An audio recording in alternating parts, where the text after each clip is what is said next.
She's such a parasite." The words sliced through the air like glass.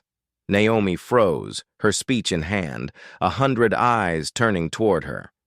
At the head table, Margaret, her husband's mother, laughed, not in shock, but in agreement. The sting burned deeper than the insult itself. This was no slip of the tongue. It was an ambush. Cameras caught it. Whispers spread. And in that instant, Naomi knew the battle they wanted would not end here. This is the story of the woman they tried to erase, until the night their world came crashing down. Dear audience, where are you watching from? Drop your city name in the comments. Naomi had built a life that was peaceful, though far from perfect. Her mornings began with the scent of fresh coffee drifting through the penthouse kitchen, sunlight spilling across marble counters, and the quiet hum of the city below. She wasn't just a wife. She was a partner, a confidant, a steady anchor. For her husband, Daniel, his business empire often kept him away, but when he was home, they shared stolen moments of laughter and warmth that reminded her why they had chosen each other.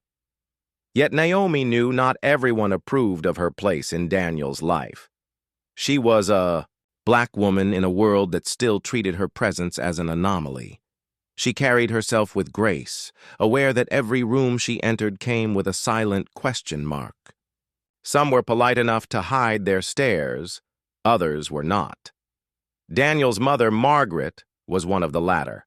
A woman of wealth and breeding, she had never hidden her disapproval. At family dinners, her glances lingered too long, her compliments laced with condescension. Naomi had learned to absorb them, to smile without letting the words pierce too deep. Then there was Celeste, the mistress in Daniel's life before Naomi. Elegant, calculating, and still bitter over being replaced, Celeste made her presence, felt like a shadow that refused to fade. She would appear at charity events, send messages through mutual acquaintances, and drop sly remarks that hinted at unfinished business. Naomi had spent years holding her dignity above their games. But there was a tension in the air now, something heavier than usual. The whispers had grown louder. Margaret and Celeste had been seen together more than once. Naomi didn't know what they were planning. She only knew that their smiles had sharpened, and how they watched her felt like the quiet before a storm. The storm arrived one spring afternoon at a charity luncheon Naomi had helped organize. The event hall gleamed with crystal chandeliers and gold-trimmed table settings, the kind of opulence that disguised the undercurrents of rivalry. Naomi had poured herself into this project, raising funds for a scholarship program for underprivileged youth. Her name was on the program, her vision woven into every detail. Margaret arrived late, as she often did, accompanied by Celeste, whose presence was a deliberate insult. Heads turned, cameras flashed. The two women glided into the room, like they owned it. Naomi kept her composure, greeting guests and pretending not to notice how they positioned themselves at the center of attention. When it was Naomi's turn to address the audience, she took the stage with her usual poise. But as she began speaking, Celeste's voice cut through the hall, loud enough for the nearby tables to hear. "She's such a parasite," Celeste sneered, her tone dripping with disdain. "Living off a man's fortune she didn't build, wearing clothes she didn't pay for. It's almost admirable how shameless she is." A ripple of uncomfortable laughter spread, and Margaret, seated beside her, leaned in with an amused smirk.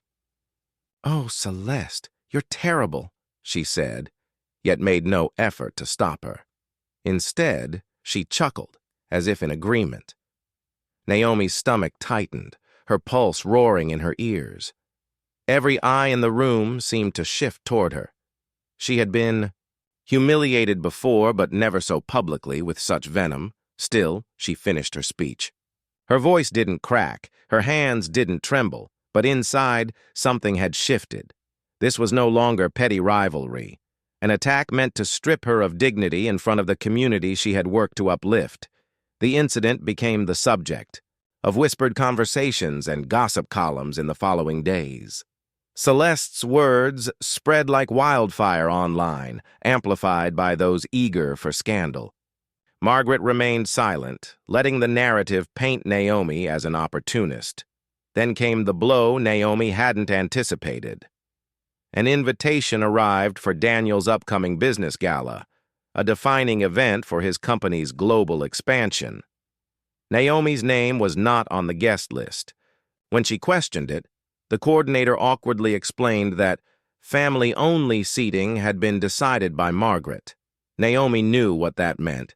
Margaret and Celeste were working in tandem to embarrass her and erase her from Daniel's public life. The humiliation was deliberate, calculated. But what they didn't know was that Naomi wasn't powerless. For years, she had quietly documented the subtle and not-so-subtle ways they had tried to undermine her. She had allies, people who respected her for her integrity and saw through the facade. And as the gala approached, Naomi decided she would no longer stand by. She would give them a stage they would never forget if they wanted to play in public. The night of the gala shimmered with wealth and influence. Crystal glasses clinked, chandeliers glittered, and cameras flashed as the business world's elite gathered. Radiant in silver, Margaret held court at the center, with Celeste at her side, draped in a gown that screamed for attention. Naomi arrived unannounced. The room shifted. Conversations hushed. Cameras turned. She was elegance personified, every detail of her presence deliberate. Margaret's smile faltered, and Celeste's eyes narrowed. Naomi walked to the stage, not toward the seating area they had denied her, but straight to the podium. Daniel stood nearby, confusion etched on his face. She began with a gracious acknowledgement of the evening, then pivoted. Calmly, she recounted the luncheon, the Parasite remark, and the laughter that followed.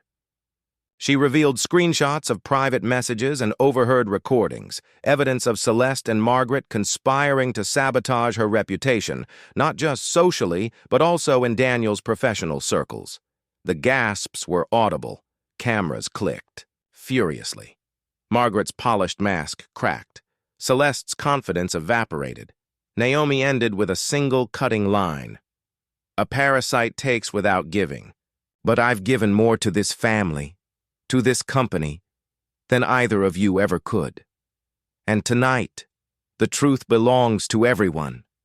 The applause began slowly, then swelled. Daniel stepped beside her, his hand on hers. In that moment, the power shifted entirely. The fallout was immediate. By morning, every major business outlet carried the story. Footage from the gala trended across social media.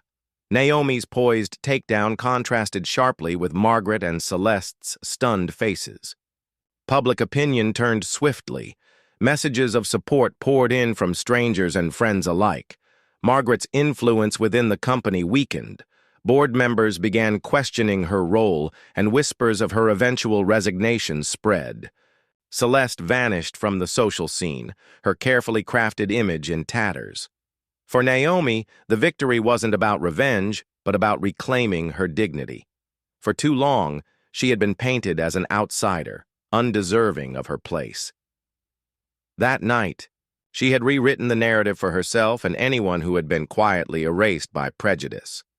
Daniel stood firmly by her side, not because the public now demanded it, but because he had finally understood the full extent of what she had endured. Naomi. New battles like this were rarely one-time victories. Racism, classism, and the power games of the elite would not vanish overnight. But she had shown that silence was not her only weapon. The larger truth lingered. In a world where status often shields cruelty, exposing it becomes a form of justice. And sometimes the most devastating blows are dealt not in anger, but in absolute composure. Thanks for watching.